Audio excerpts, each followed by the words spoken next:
Hello, I'm Michael Woods, Professor of Human Geography at Aberystwyth University and Director of the Rural Wales Local Policy and Innovation Partnership. I'd like to talk to you about youth outmigration from rural areas, a challenge for policy in all parts of the British countryside.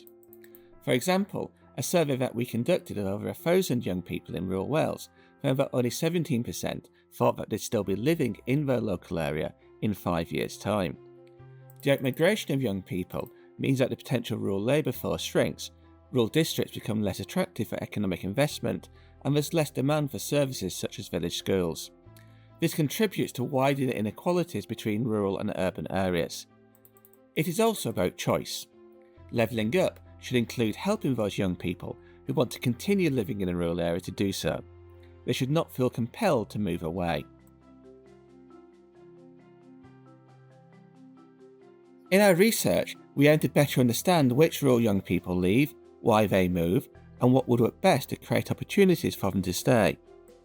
We found that while many young people leave because they want to experience living in a city, nearly a quarter would prefer to continue living in their rural area if they could, but think that it would be necessary to move away for education, employment, training, or to find affordable housing. This group of potential stayers should be a target for policy interventions. Most young people who move away from rural areas plan to return. However, our survey included a substantial group of graduates who had been unable to find suitable jobs locally and were planning to move again. The lack of appropriate affordable housing is also a key reason for 20 to 25-year-olds leaving rural communities. What actions can be taken to help young people stay in rural areas? We asked our survey participants what would make the biggest difference to their decision to leave or stay.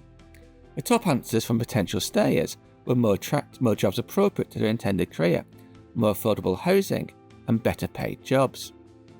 There needs to be better coordination of economic development strategies with schools and colleges to ensure that jobs are created in sectors that reflect the aspirations and study plans of local young people. Entrepreneurship should be promoted and supported. Nearly a third of rural young men said that they prefer to be self-employed or to run their own business. Training, mentoring, advice and facilities for micro-enterprises can provide a route for keeping young people in the rural economy. Finally, investment is also required in transport, cultural facilities and especially in housing. The private rental market in rural communities needs to be protected and grown, including restrictions on conversions to holiday lets and support for cooperative housing solutions. To find out more, please get in touch or read the report on our website.